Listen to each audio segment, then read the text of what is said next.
আজকে আমরা দ্বাদশ শ্রেণীর ইতিহাসের ক্লাসে আলোচনা করব তৃতীয় অধ্যায়ে, যে অধ্যায়টির নাম হচ্ছে ঔপনিবেশিক আধিপত্যের প্রকৃতি, নিয়মিত ও অনিয়মিত সাম্রাজ্য। তো ঔপনিবেশিক যে আধিপত্য প্রতিষ্ঠিত হয়েছিল, সে ঔপনিবেশিক আধিপত্য মূলত দুটি দেশের কথা এখানে আছে। একটা হচ্ছে ভারতবর্ষ আর একটা হচ্ছে চীন। এই দুই দেশে ঔপনিবেশিক যে আধিপত্য প্রতিষ্ঠিত হয়েছিল, তার প্রকৃতি কী ছিল। ভারতবর্ষে ঔপনিবেশিক আধিপত্য বিস্তারের বিভিন্ন স্টেপগুলো সম্পর্কে আমরা জানব।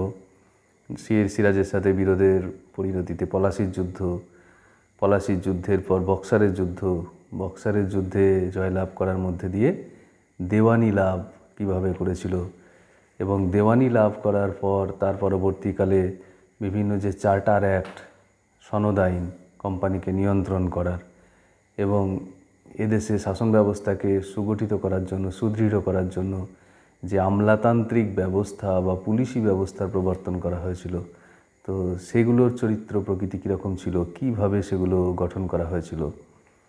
রাজস্ব আদায় করার জন্য যে বিভিন্ন ভূমি রাজস্ব বন্দোবস্ত হয়েছিল বিভিন্ন সময়ে, সেই ভূমি রাজস্ব বন্দোবস্তগুলি বা কেমন ছিল, তার কী প্রকৃতি ছিল, তার কী ভালো দিক ছিল, খারাপ দিক ছিল। আর হচ্ছে যে শিল্পের ক্ষেত্রে যদি আমরা দেখি যে ঔপনিবেশিক আধিপত্যের ফলে দেশীয় যে শিল্প, সেই শিল্পের অবনমন ঘটেছিল, যাকে আমরা পোশাকি ভাষায় অবশিল্পায়ন বলে থাকি। তো সেই অবশিল্পায়ন কী কারণে ঘটল। রেলপথ একটি খুব গুরুত্বপূর্ণ বিষয় শিল্পের ক্ষেত্রে। সেই রেলপথ স্থাপনের প্রয়োজন অনুভব হলো কেন ব্রিটিশ এদেশে রেলপথ স্থাপন করলো, রেলপথ স্থাপনের ফলাফল কী হলো। আর একটা হচ্ছে যে এদেশে শাসন ব্যবস্থাকে কায়েম করার জন্য যেমন এই শাসন সংগঠনগুলো গড়ে তোলার উপর জোর দেওয়া হয়েছিল, তার পাশাপাশি ব্রিটেনে সেই সময় একটি নতুন দর্শনের উদ্ভব হয়, সেটাকে বলা হয় উপযোগবাদ বা হিতবাদ। এই ঔপনিবেশিক আধিপত্য বজায় রাখার জন্যই কিন্তু এই হিতবাদী দর্শনের খুব প্রচলন হয়েছিল। হিতবাদী দর্শন অনুসারে বলা হয় যে ব্রিটিশরা হচ্ছে খুব সভ্য জাতি, পাশ্চাত্যের শিক্ষা হচ্ছে খুব উন্নত শিক্ষা, এবং ব্রিটিশদের নৈতিক দায়িত্ব আছে যে এশিয়া, আফ্রিকা, লাতিন আমেরিকার যে পিছিয়ে পড়া দেশগুলি, সেই দেশগুলির মানুষের হিত সাধন করা। তো হিত সাধন করার নাম করে আধিপত্য কায়েম করাটাই আসল উদ্দেশ্য ছিল। তো সেই হিতবাদী দর্শন কি, হিতবাদী দর্শনের কি প্রভাব এদেশে পড়েছিল। আর হচ্ছে যে চীন দেশে যদি আমরা দেখি যে ভারতবর্ষে ঔপনিবেশিক আধিপত্য প্রতিষ্ঠা আর চীন দেশে ঔপনিবেশিক আধিপত্য প্রতিষ্ঠা একই ছিল না আলাদা ছিল, যদি আলাদা ছিল তাহলে কী রকমের ছিল। তো এই টোটাল বিষয়টা নিয়ে হচ্ছে আজকের আমাদের এই আলোচনার বিষয়, তৃতীয় অধ্যায়ে ঔপনিবেশিক আধিপত্যের প্রকৃতি। ভারতবর্ষে ঔপনিবেশিক আধিপত্যের যে সূচনা, তা মূলত হয়েছিল যে ঘটনার মধ্যে দিয়ে, সেটা হচ্ছে পলাশির যুদ্ধ। 1757 খ্রিস্টাব্দের 23 জুন পলাশির প্রান্তরে বাংলা, বিহার, উড়িষ্যার নবাব সিরাজউদ্দৌলার সাথে ইংরেজ ইস্ট ইন্ডিয়া কোম্পানির। কী ছিল এই যুদ্ধের কারণ না, কতগুলো ঘটনা পরম্পরায় এই যুদ্ধের একটা ক্ষেত্র প্রস্তুত হয়েছিল। সেটা হচ্ছে সিরাজ যখন নবাব হলেন, সিংহাসনে যখন বসলেন 1756 খ্রিস্টাব্দে, তখন থেকেই কিন্তু একদম শুরুর দিন থেকে ইংরেজদের সাথে তার একটি বিরোধের সম্পর্ক তৈরি হয়েছিল।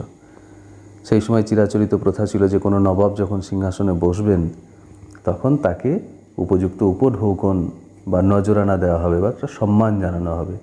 সিরাজউদ্দৌলা যখন সিংহাসনে বসলেন, তাকে কিন্তু সেরকম কোনো সম্মান ইংরেজদের পক্ষ থেকে জানানো হলো না। অথচ অন্যান্য বিদেশি বণিক যারা ছিল, তারা কিন্তু যথাযথ সম্মান এবং মর্যাদা দিয়েছিলেন সিরাজউদ্দৌলাকে। এছাড়া সিরাজের যারা আত্মীয় স্বজন ছিলেন, সেই আত্মীয় স্বজনদের সাথেও, বিশেষ করে তার মাসি ঘসেটি বেগম, যারা শৌকত জং, এদের সাথে কয়েকজনকে নিয়ে ইংরেজরা একটি ষড়যন্ত্রে লিপ্ত হয়। তো সেটাও সিরাজের কাছে খুব অস্বস্তির কারণ ছিল। যখন সপ্তবর্ষব্যাপী যুদ্ধ শুরু হলো ইউরোপে ইংরেজদের সাথে ফরাসিদের, তো সেই যুদ্ধকে কেন্দ্র করে বাংলাতেও ইংরেজ এবং ফরাসিরা দুর্গ নির্মাণ করতে শুরু করে। সিরাজউদ্দৌলা স্বভাবতই তাদের নিষেধ করেন এবং বলেন যে তারা যেহেতু তার রাজ্যে বাস করছে, তাই তাদের নিরাপত্তা দেওয়ার সম্পূর্ণ দায়িত্ব হচ্ছে নবাবের। অতএব তাদের আলাদা করে কোনো দুর্গ নির্মাণ করার প্রয়োজন নেই। ফরাসিরা যথারীতি সিরাজের কথা শুনে দুর্গ নির্মাণ বন্ধ করে দেয়, কিন্তু ইংরেজরা সিরাজের কোনো কথা শোনেনি এবং দুর্গ নির্মাণ তারা বন্ধ করেনি। তো শেষ পর্যন্ত সিরাজউদ্দৌলা বাধ্য হয়ে কি করেন না, কলকাতা আক্রমণ করেন, ইংরেজদের দুর্গ আক্রমণ করেন, ইংরেজরা পরাস্ত হয়। তারপর ইংরেজরা পরাস্ত হয়ে কিছুজন চলে যায় অন্য জায়গা, আর কিছু ইংরেজকে 146 জন ইংরেজকে একটা ঘরে বন্দি করে রেখে দেন। তো তার পরের দিন তাদের মধ্যে কিছুজন মারা যায়, শোনা যায় নাকি সকলেই মারা গেছিলেন, 123 জন মতো মারা গেছিলেন। তো এই ঘটনাটিকে ইংরেজ ঐতিহাসিক হলওয়েল তিনি অন্ধকূপ হত্যা এরকম নাম দিয়ে একটা নাটকীয়তার মোড়কে মুড়ে এই ঘটনাটিকে প্রেজেন্ট করেছিলেন। তো অন্ধকূপ হত্যার জন্য ইংরেজরা স্বভাবতই খুব ক্ষুব্ধ হয়েছিল সিরাজের প্রতি। তো এইভাবে ঘটনা পরম্পরায় দেখা যায় যে শেষ পর্যন্ত সিরাজের যে সেনাপতি, সেই সেনাপতি মির্জাফরের সাথেও ইংরেজরা তারা ষড়যন্ত্র করে এই পলাশির প্রান্তরে একটি যুদ্ধ খেলা বলা যায়, এটি আসলে প্রকৃত কোনো যুদ্ধ হয়নি। তো সেই যুদ্ধে সিরাজকে পরাজিত করে বাংলার শাসন ক্ষমতা দখল বা এখানে ঔপনিবেশিক আধিপত্য কায়েমের যে সূচনা সেটি হয়েছিল। তো এই যুদ্ধের ফলে যেটা হলো, মির্জাফর পূর্বের কথা মতো নবাব হলেন, কিন্তু তিনি হলেন পুতুল নবাব। তার মানে ইংরেজরা হয়ে গেল এবার থেকে সিংহাসনের পশ্চাৎ শক্তি, অর্থাৎ তারা নবাবকে যা বলবেন সেটি নবাব শুনতে বাধ্য হবে। এই যুদ্ধের পরে মির্জাফর ইংরেজদের প্রচুর উপঢৌকন দিতে বাধ্য হয়েছিলেন, প্রচুর অর্থ সম্পদ দান করতে বাধ্য হয়েছিলেন। তো তার ফলে যেটা হয়েছিল যে এই ঘটনার পরবর্তীকালে, এই পলাশি ঘটনার পরবর্তীকালে এটাকে পলাশির লুণ্ঠন বলা হয়, ব্লান্ডার অফ পলিসি। তো ড্রেনেজ হয়েছিল, আমাদের দেশের যে সম্পদ সেই সম্পদ নিষ্কাশন হয়েছিল। এটা একটা পথ, এই পথ ছাড়া অন্যান্য পথেও কিন্তু ভারতবর্ষের সম্পদ ইংল্যান্ডে চলে গেছিল। আর একটি বড় ঘটনা যেটি ঘটেছিল সেটা হচ্ছে বক্সারের যুদ্ধ। মির্জাফরও যখন ইংরেজদের চাহিদা পূরণ করতে পারছিলেন না, তখন ইংরেজরা চাইছিল যে মির্জাফরকে সরিয়ে দিতে, কিন্তু মির্জাফরকে সরিয়ে দিয়ে কাকে নবাব করবেন, যাকেই নবাব করবেন তার কাছ থেকে আরও বেশি সুযোগ সুবিধা চাই ইংরেজদের। তো ইংরেজদের এই চাহিদাটা বুঝতে পেরেছিলেন মির্জাফরের জামাতা, তার নাম হচ্ছে মীর কাসিম। তো স্বভাবতই মীর কাসিমের সাথে আঁতাত করে মীর কাসিমকে নবাব করে দেওয়া হয় মির্জাফরকে সরিয়ে। কিন্তু মীর কাসিমের মনে ছিল অন্য রকম ছক, তিনি চেয়েছিলেন যে করে হোক ইংরেজদেরকে যদি এই বাংলা থেকে হটিয়ে দেওয়া যায় তাহলে এই সব সমস্যার সমাধান হয়ে যাবে। তো তিনি কি করলেন, তিনি অযোধ্যার নবাব সুজাউদ্দৌলা, মুঘল সম্রাট দ্বিতীয় শাহ আলমের সাথে একটা জোটবদ্ধ হলেন, আর তার সেনাবাহিনীতেও ফরাসি সেনাপতি সামর উমারকারকে নিয়োগ করলেন, যে ইউরোপীয় কায়দায় যাতে যুদ্ধ কৌশল তার সেনারা শিখতে পারে। তো তার সাথেও বিভিন্ন ঘটনা পরম্পরায় ইংরেজদের বিরোধ বাধে এবং শেষ পর্যন্ত 1764 খ্রিস্টাব্দে একটি যুদ্ধ হয়। সেই যুদ্ধটির নাম হচ্ছে বক্সারের যুদ্ধ। এই যুদ্ধটা কিন্তু সত্যিকারের যুদ্ধ ছিল। তাহলে একদিকে হচ্ছে মীর কাসিম, অযোধ্যার নবাব সুজাউদ্দৌলা, মুঘল সম্রাট দ্বিতীয় শাহ আলম, এই তিন নবাব, আর অন্যদিকে হচ্ছে ইংরেজরা। এই তিনজন নবাব একত্রে যুদ্ধ করেও কিন্তু ইংরেজদের পরাস্ত করতে পারলেন না।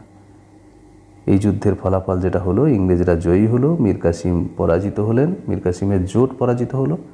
তো মীর কাসিমকে সরিয়ে দিয়ে আবার মির্জাফরকে সিংহাসনে বসানো হলো। অযোধ্যার নবাব সুজাউদ্দৌলার সাথে প্রথম এলাহাবাদের চুক্তি স্বাক্ষরিত হলো। অযোধ্যার নবাব সুজাউদ্দৌলার কাছে 50 লক্ষ টাকা, কারা আর এলাহাবাদ প্রদেশ দুটি ইংরেজরা নিয়ে নিল।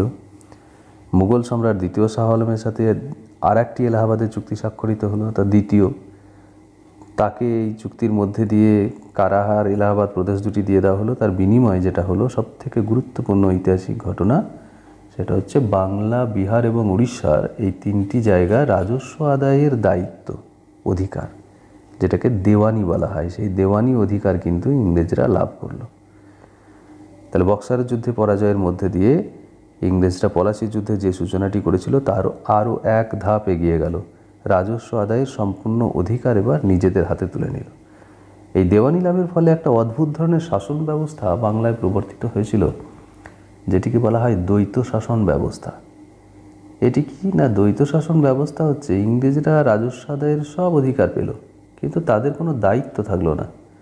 অথচ মুঘল সম্রাট দ্বিতীয় শাহ আলম, তার কিন্তু সমস্ত দায়িত্ব থাকলো, তার কোনো অধিকার থাকলো না। তাহলে এই দায়িত্বহীন ক্ষমতা আর ক্ষমতাহীন দায়িত্বের এক অদ্ভুত ধরনের শাসন ব্যবস্থা চালু হয়ে গেল। এই শাসন ব্যবস্থাটাকেই বলা হয় দ্বৈত শাসন ব্যবস্থা। তো এবার আমরা অন্য একটি বিষয়ে আলোচনায় যাব, সেটা হচ্ছে চার্টার অ্যাক্ট বা সনদ আইন। এই সনদ আইন কি না, সনদ আইন হচ্ছে যে দেওয়ানি লাভের পরে 1770 খ্রিস্টাব্দে একটা ভয়াবহ দুর্ভিক্ষ দেখা দিয়েছিল। বাংলায়, যেটি 1176 বঙ্গাব্দে ছিল বলে এটিকে 76-এর মন্বন্তর বলা হয়। তো এই ঘটনার পর ব্রিটিশ সরকার তারা দেখল যে কোম্পানির হাতে পড়ে এরকম একটি খুব বাজে সংবাদ সারা বিশ্বে যে রটনা হচ্ছে, যে ইংরেজ শাসনে, কোম্পানির শাসনে ভারতবর্ষে দুর্ভিক্ষ হচ্ছে তাদের নির্মম শোষণে, তো কোম্পানিকে নিয়ন্ত্রণ করার প্রয়োজন বোধ করলো। এই নিয়ন্ত্রণ করার উদ্দেশ্যে রেগুলেটিং অ্যাক্ট প্রথম 1773 খ্রিস্টাব্দে জারি করা হলো। তো সে রেগুলেটিং অ্যাক্ট অনুসারে ভারতবর্ষে সুপ্রিম কোর্ট প্রতিষ্ঠা হলো 1774 খ্রিস্টাব্দে, এবং এরপরেও এই আইনটার কিছু সংশোধন করে 1784 খ্রিস্টাব্দে এটি পিটের ভারত শাসন আইন বলে আইন চালু হলো। তো সেই 1773-এ যে রেগুলেটিং অ্যাক্ট হয়েছিল তারপর 20 বছর পরে 1793 খ্রিস্টাব্দে একটি চার্টার অ্যাক্ট ঘোষণা করা হলো, প্রথম সনদ আইন। এই সনদ আইনে বলা হলো যে ভারতবর্ষে কোম্পানির যে বাণিজ্য করছে সেই বাণিজ্যের মেয়াদ 20 বছর রাখা হলো। আর এই কোম্পানির যে বোর্ড অফ কন্ট্রোল করার জন্য যে বোর্ড ছিল, সেই বোর্ডের সদস্য সংখ্যা 6 ছিল, সেটাকে কমিয়ে 5 করা হলো। আর বলা হলো যে ভারতীয় রাজস্ব থেকেই এই সদস্যদের বেতন এবং ভাতা দেওয়া হবে। বোম্বাই ও মাদ্রাজ প্রেসিডেন্সির উপর গভর্নর জেনারেলের কর্তৃত্ব আরও বাড়ানো হলো। আর কোম্পানির কর্মচারীদের শূন্যপদগুলিতে নিয়োগের ক্ষেত্রে ভারতে অন্তত 3 বছর বসবাস করেছে এমন অভিজ্ঞ ইংরেজদেরকে অগ্রাধিকার দেওয়ার কথা বলা হলো। তাহলে এটা হচ্ছে প্রথম চার্টার অ্যাক্ট 1793। আবার যেহেতু 20 বছর এই বাণিজ্যের অধিকার দেওয়া হয়েছিল, তাহলে 20 বছর পর মানে 1813 খ্রিস্টাব্দে আবার একটি সনদ আইন। সেই সনদ আইনে বলা হলো যে ভারতে কোম্পানি এবার থেকে আর একচেটিয়া বাণিজ্য করতে পারবে না, মানে ইংরেজ ইস্ট ইন্ডিয়া কোম্পানি একচেটিয়াভাবে যে বাণিজ্যের অধিকার পেয়েছিল সেটাকে লোপ করে দেওয়া হলো। বলা হলো যে অন্যান্য কোম্পানিও একই সুযোগ সুবিধা নিয়ে বাণিজ্য করতে পারবে। ভারতীয় ব্রিটিশ সাম্রাজ্যের উপর ব্রিটিশ রাজের সার্বভৌমত্ব ঘোষিত হলো। আর কোম্পানি আরও 20 বছরের জন্য পরিচালনার অধিকার পেল। 1793 পেয়েছিল 20 বছরের জন্য, 1813-তে বলা হলো যে আরও 20 বছর পাবে। আর ভারতীয়দের শিক্ষার জন্য 1 লক্ষ টাকা বরাদ্দের কথা ঘোষণা করা হলো। আর কোম্পানি সামরিক বেসামরিক পদে নিযুক্ত হওয়ার জন্য ওই হেইলবেরি কলেজ থেকে প্রশিক্ষণ নেওয়া বাধ্যতামূলক করা হলো। সামরিক হলে এডিসকম আর বেসামরিক হলে হেইলবেরি কলেজ, এই দুটো জায়গা থেকে প্রশিক্ষণ নিতে হবে। তো যেহেতু 20 বছরের জন্য দেওয়া হলো, তাহলে 1813 থেকে আরও 20 বছর মানে 1833 খ্রিস্টাব্দে আবার একটি সনদ আইন। সেই সনদ আইনে বলা হলো যে কোম্পানি আরও 20 বছর শাসন পরিচালনা করবে, 33 থেকে 53 পর্যন্ত। কোম্পানির যাবতীয় আর্থিক দায় ও ঋণ ভারতের রাজস্ব থেকে পরিশোধ করতে হবে। তখন প্রথম বলা হয়েছিল 1813-তে কি না, ওই বোর্ড অফ কন্ট্রোলের সদস্যদের বেতন দিতে হবে। এবার আস্তে আস্তে ভারতীয় রাজস্বটা কিন্তু ব্যয় করার কথা বলা হচ্ছে যত সনদ আইন বাড়ছে।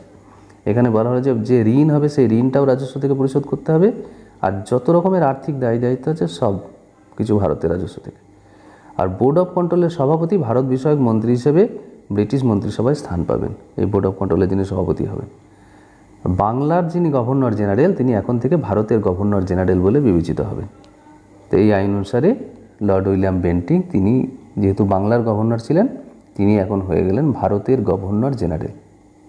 আর কোম্পানির কর্মচারীরা তারা ভারতবর্ষে জমি কেনা বেচার অধিকার পেল এই সনদ আইন অনুসারে 1833-এর। আর জাতি ধর্ম ভাষা নির্বিশেষে সব ভারতীয় এবং ব্রিটিশ নাগরিক তারা কোম্পানির অধীনে চাকরি পাবে বলে ঘোষণা করা হলো। তাহলে 20 বছর 1833 থেকে 20 বছর আবার 1853 খ্রিস্টাব্দে আবার একটি সনদ আইন। সেই সনদ আইনে বলা হলো যে ভারত কোম্পানি শাসন পরিচালনার অধিকার বজায় রাখলেও এতে কোনো মেয়াদ বৃদ্ধি করা হবে না, মানে আর 20 বছর বাড়ানো হবে এই কথাটা কিন্তু এই প্রথমবার বলা হলো না, সেটা 1853-তে। অবাধ প্রতিযোগিতামূলক পরীক্ষার মাধ্যমে কোম্পানির আমলাদের নিয়োগ করা হবে। এতদিন নিয়োগ মনোনয়ন ছিল, এবার হচ্ছে পরীক্ষার কথা বলা হলো। আইন প্রণয়নের উদ্দেশ্যে বড়লাটের অধীনে 12 সদস্য বিশিষ্ট আইন পরিষদ গঠিত হবে। ভারতে আইন বিষয়ক পরামর্শ দানের জন্য আইন কমিশন গঠিত হলো ইংল্যান্ডে। আর একজন লেফটেন্যান্ট গভর্নরের হাতে বাংলা শাসনের দায়িত্ব দেওয়া হবে। ভারতের গভর্নর জেনারেল যেমন আছেন তিনি গোটা ভারতবর্ষ দেখবেন, আর শুধু বাংলার জন্য একটা লেফটেন্যান্ট গভর্নর, মানে যাকে আমরা ছোটো লাট বলে চিনি, ছোটো লাট বলতে যাদের বুঝি সেটা হচ্ছে লেফটেন্যান্ট গভর্নর। আর বিলেতে কোম্পানির ডিরেক্টরের সদস্য সংখ্যা 24 থেকে কমিয়ে 18 করা হলো। তাহলে এটা গেল 1853। তার পরবর্তীকালে কিন্তু আর সনদ আইন জারি হয়নি। তার কারণ 1853 পরেই একটা খুব গুরুত্বপূর্ণ ঘটনা ঘটে গেছিল।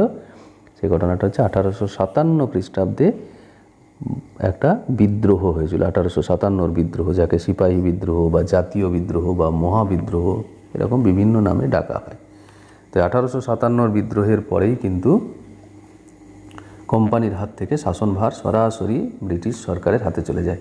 কারণ মহারানী ভিক্টোরিয়া তিনি নিজের হাতে এই শাসনভার তুলে নেন। তো এইবার আমরা আরেকটি শাসন সংগঠনের বিভিন্ন গুরুত্বপূর্ণ বিষয়, আমলাতন্ত্র এবং পুলিশি ব্যবস্থা নিয়ে আমরা জানব।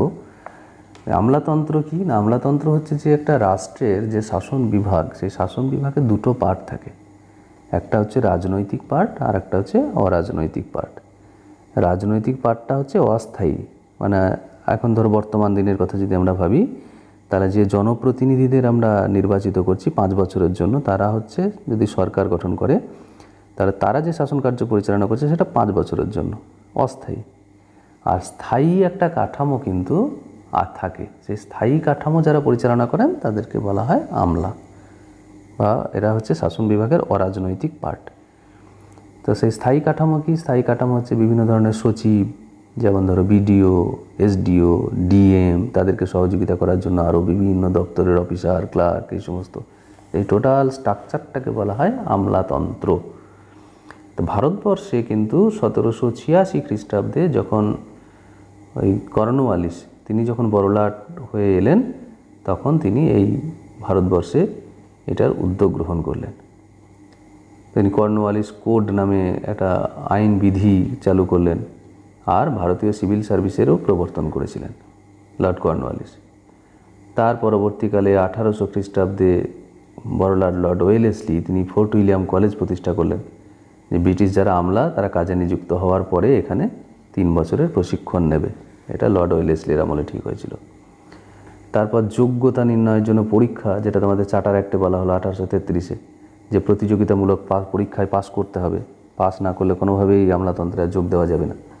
তারপর 1853 খ্রিস্টাব্দে যে চার্টার আইন, সেখানে বলা হয়েছে যে জন্মসূত্রে রানীর সাম্রাজ্যের 18 থেকে 23 বছর বয়সী সকল প্রজা এই প্রতিযোগিতামূলক পরীক্ষায় বসার অধিকার পাবে। রানীর সাম্রাজ্য মানে ইংল্যান্ডের 18 থেকে 23 বছর যাদের বয়স। আর সেই অনুসারে 1855 থেকে লন্ডনে ইন্ডিয়ান সিভিল সার্ভিস বা আইসিএস পরীক্ষা শুরু হলো। এই পরীক্ষায় ভারতীয়দের মধ্যে প্রথম পাস করে আইসিএস হয়েছিলেন সত্যেন্দ্রনাথ ঠাকুর। ভারতীয়রাও দিতে পারত, ইংরেজরা সবাই দিতে পারত। 1857 খ্রিস্টাব্দে হেইলবেরি কলেজ বন্ধ করে দেওয়া হয় এবং সিভিল সার্ভিস কমিশনের যে মাধ্যমে প্রতিযোগিতামূলক পরীক্ষা, সেই পরীক্ষা নেওয়ার ব্যবস্থা করা হলো। আগে ছিল কি, ওই হেইলবেরি কলেজ থেকে পাস করেই সরাসরি যোগদান করতো। এবার থেকে হলো যে তোমাকে প্রতিযোগিতামূলক পরীক্ষায় পাস করতে হবে। কিন্তু এই ব্যবস্থায় ভারতীয়দেরকেও বঞ্চনা করা হতো, যে এই পরীক্ষা হলেও ভারতীয়দের সেখানে বঞ্চনা ছিল। কারণ যদি আমরা একটা হিসাব দেখি, যে ভারতীয় সিভিল সার্ভিসে নিযুক্ত যারা পদাধিকারী 1914 ও 1922 খ্রিস্টাব্দে ছিল 5% 16%। যতজনকে নিয়োগ করা হয়েছিল 5% ভারতীয় ছিল 1914 সালে, আর 22 সালে ছিল 16%। তো এই সিভিল সার্ভিস নিয়ে অনেক আন্দোলনও হয়েছে। যখন 21 বছর থেকে কমিয়ে 19 বছর বয়স করে দেওয়া হয়েছিল বসার, তখন লর্ড লিটনের আমলে, তখন সেই পরীক্ষার্থীদের বয়স বাড়ানোর জন্য দাবি নিয়ে বিভিন্ন আন্দোলন হয়েছে। ভারত সভার নেতৃত্বে আন্দোলন হয়েছে। এরপর আমলাতন্ত্রের পরে আর একটি গুরুত্বপূর্ণ বিষয়, সেটা হচ্ছে যে পুলিশ বাহিনী। ভারতবর্ষে যে পুলিশ বাহিনী, নিয়মিত যে পুলিশ বাহিনী, সেই পুলিশ বাহিনী কিন্তু প্রথম গড়ে তুলেছিলেন ওয়ারেন হেস্টিংস। তিনি প্রত্যেকটি জেলায় একটা করে ফৌজদারি থানা তৈরি করেছিলেন, আর এই থানাগুলিতে একজন করে দেশীয় ফৌজদার নিয়োগ করেছিলেন, যিনি জেলার প্রধান পুলিশ কর্মচারী ছিলেন। প্রতিটি থানার সাথে একটা করে জেলখানা স্থাপন করেছিলেন। আর তারপর 1793 খ্রিস্টাব্দে কর্নওয়ালিস তিনি আবার এই পুলিশি ব্যবস্থাকে আরও ব্যাপকভাবে সংস্কার করলেন। তিনি কি করলেন না, জেলাগুলিকে বিভিন্ন থানায় বিভক্ত করলেন, আর এই থানার দায়িত্বভার দিয়ে দিলেন একজন দারোগার হাতে। এই একজন দারোগার অধীনে আবার 20 থেকে 30 জন মতো কনস্টেবল থাকতো। আর প্রত্যেকটা গ্রামে তিনি চৌকিদারি ব্যবস্থা চালু করলেন কর্নওয়ালিস। গ্রামের আইন শৃঙ্খলা পরিস্থিতির জন্য এই চৌকিদাররা কী করতো না, দারোগাকে খবরাখবর পৌঁছে দিত। তা এরপর 1857-তে যে বিদ্রোহ হলো, যে বিদ্রোহের কথা বললাম, সিপাহী বিদ্রোহ বা মহাবিদ্রোহ বা জাতীয় বিদ্রোহ যাই বলো না কেন, তো 1857 বিদ্রোহের পরে কিন্তু ব্রিটিশ সাম্রাজ্যের যে ভিত সেটা কেঁপে উঠেছিল। তার ফলে সরকার এই পুলিশি ব্যবস্থাকে আরও সুদৃঢ় করার যে প্রয়োজন সেটা অনুভব করলো। এরপর 1860 খ্রিস্টাব্দে তারা পুলিশ কমিশনার নিয়োগ করলো। 1861 খ্রিস্টাব্দে একটা আইন প্রণয়ন করা হলো, সেখানে অসামরিক কর্তাদের নিয়ন্ত্রণে ভারতের পুলিশ বাহিনীকে প্রতিষ্ঠিত করা হলো। আর বিভিন্ন স্তরের পুলিশের দায়বদ্ধতার অধীনে আনা হলো।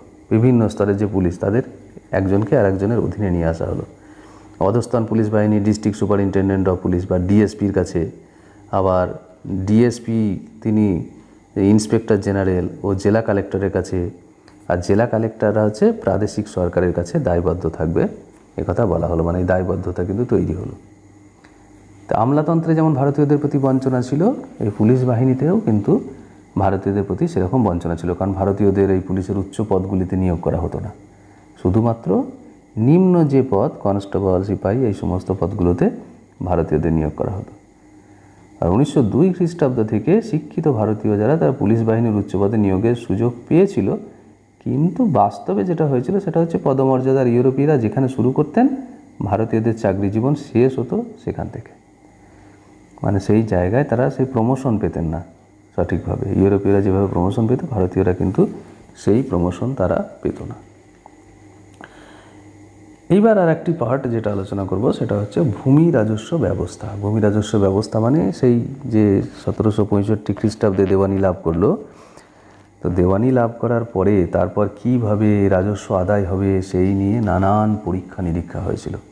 তো সেই রাজস্ব আদায় করার জন্য যা যা পদ্ধতি, পরীক্ষা নিরীক্ষা, ব্যবস্থা, এগুলোকেই বলা হয় সব ভূমি রাজস্ব ব্যবস্থা।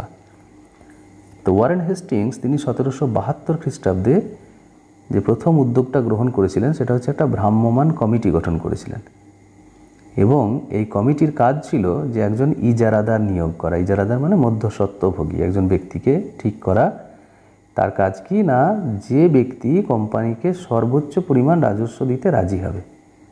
একটা এলাকা ঠিক করে দেওয়া হলো, সেই এলাকায় যে ব্যক্তি সব থেকে বেশি রাজস্ব কোম্পানিকে দেবে তাকে সেই এলাকার ইজারাদার দেওয়া হলো, লিজ দেওয়া হলো। কতদিনের জন্য? 5 বছরের জন্য। কিন্তু দেখা গেল যে তোমার এই যে ভ্রাম্যমাণ কমিটি, সেই ভ্রাম্যমাণ কমিটি কিন্তু কিছুদিনের মধ্যেই দুর্নীতিতে জড়িয়ে পড়লো। এই দুর্নীতিগ্রস্ত হয়ে পড়ার ফলে এই কমিটিটাকে বাতিল করে দিতে বাধ্য হলো।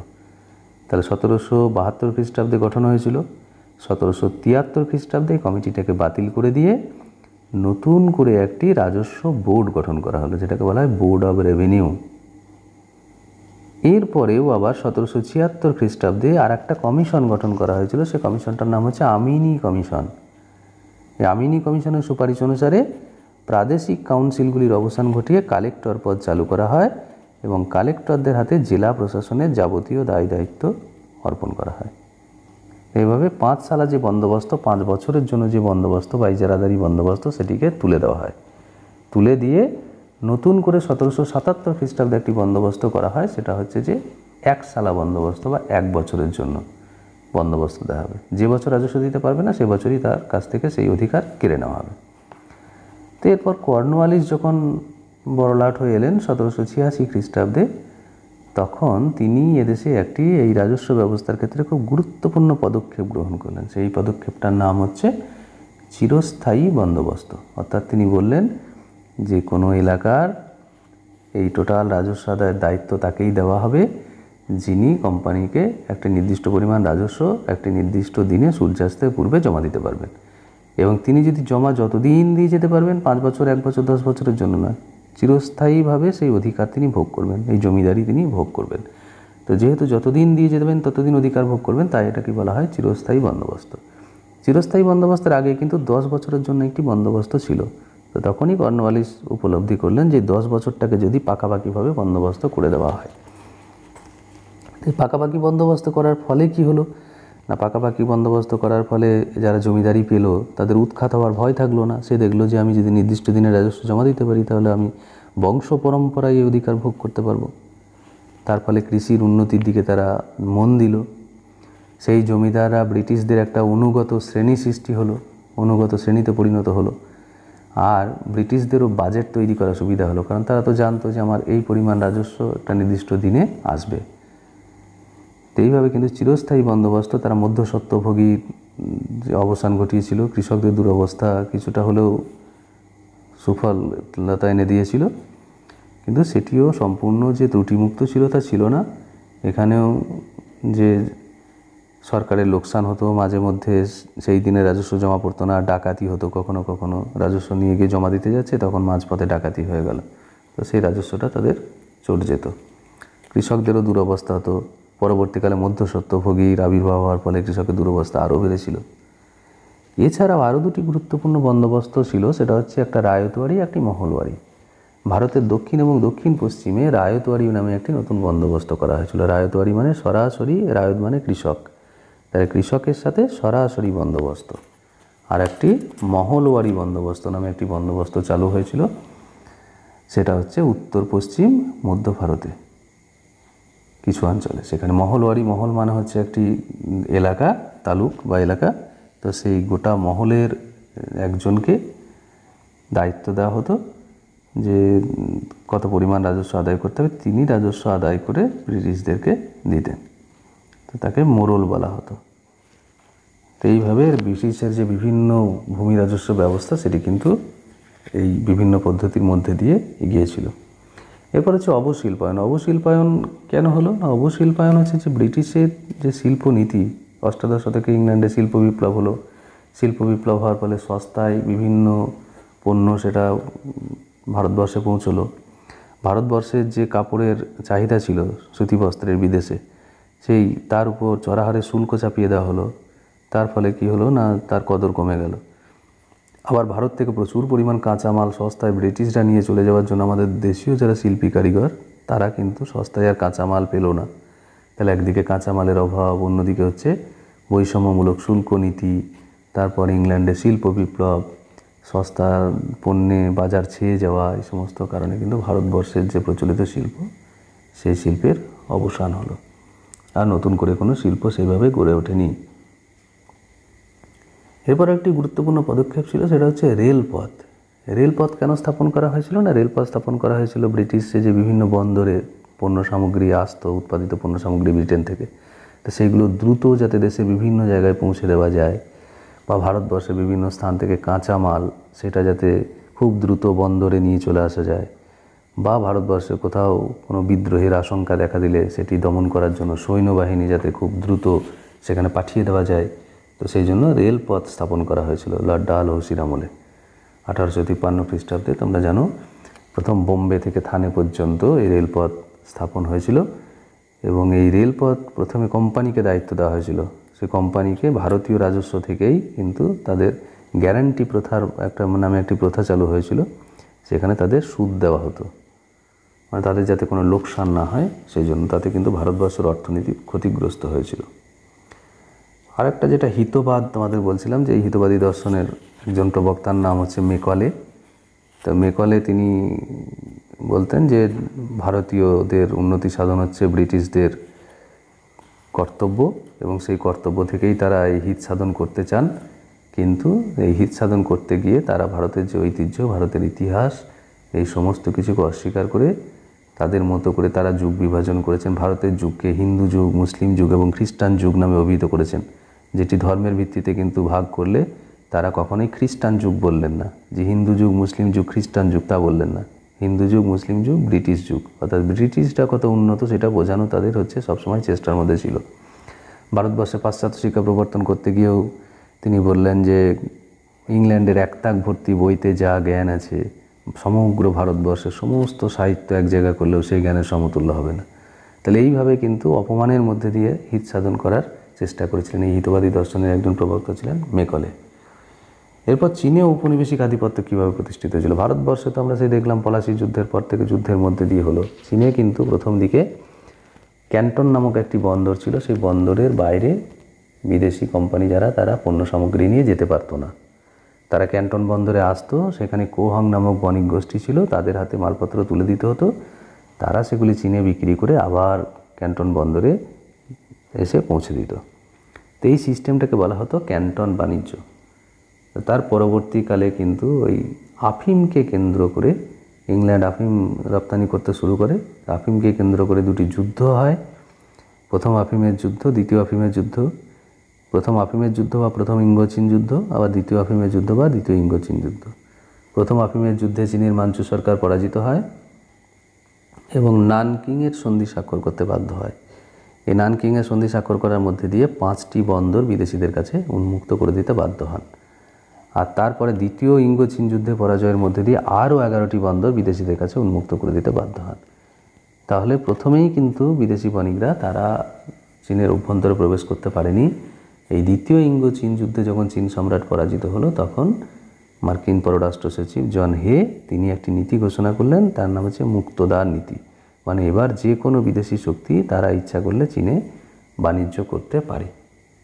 এই ছিল আজকে ভারত এবং চীনের যে ঔপনিবেশিক আধিপত্য, সেই ঔপনিবেশিক আধিপত্যের প্রকৃতি। তাহলে এখানে আমরা অনেকগুলো কোশ্চেন আলোচনা করলাম। প্রত্যেকটি প্রশ্নে যা যা আলোচনা হয়েছে সেভাবেই তোমরা পরীক্ষায় এলে লিখতে পারো। প্রশ্নগুলি আমি আবার রিপিট করে দিচ্ছি। 1 নম্বর, সিরাজের সাথে ইংরেজদের বিরোধের কারণ কী, অথবা পলাশির যুদ্ধের কারণ। বক্সারের যুদ্ধের কারণ ফলাফল বা ইংরেজরা কীভাবে দেওয়ানি লাভ করে। বিভিন্ন চার্টার আইন সম্পর্কে লেখো। ভারতে আমলাতন্ত্র কীভাবে প্রতিষ্ঠিত হয়। ভারতে পুলিশি ব্যবস্থার সংক্ষিপ্ত পরিচয় দাও। ভারতে কোম্পানি আমলে বিভিন্ন ভূমি রাজস্ব ব্যবস্থার পরিচয় দাও। ভারতে অবশিল্পায়নের কারণ ফলাফল। ভারতে রেলপথের প্রতিষ্ঠা, প্রসার ও বিস্তার সম্পর্কে আলোচনা করো। হিতবাদী দর্শন বলতে কী বোঝো। মিল মেকলে বেনথামের হিতবাদী তত্ত্ব আলোচনা করো। চীনে ঔপনিবেশিক আধিপত্যের পরিচয় দাও। এ বিষয়ে ক্যান্টন বাণিজ্য সম্পর্কে কী জানো। আর ভারত ও চীনে ঔপনিবেশিক আধিপত্যের একটি তুলনামূলক আলোচনা করো। এই প্রশ্নগুলি তোমাদের এই সমগ্র চ্যাপ্টার জুড়ে কিন্তু গুরুত্বপূর্ণ।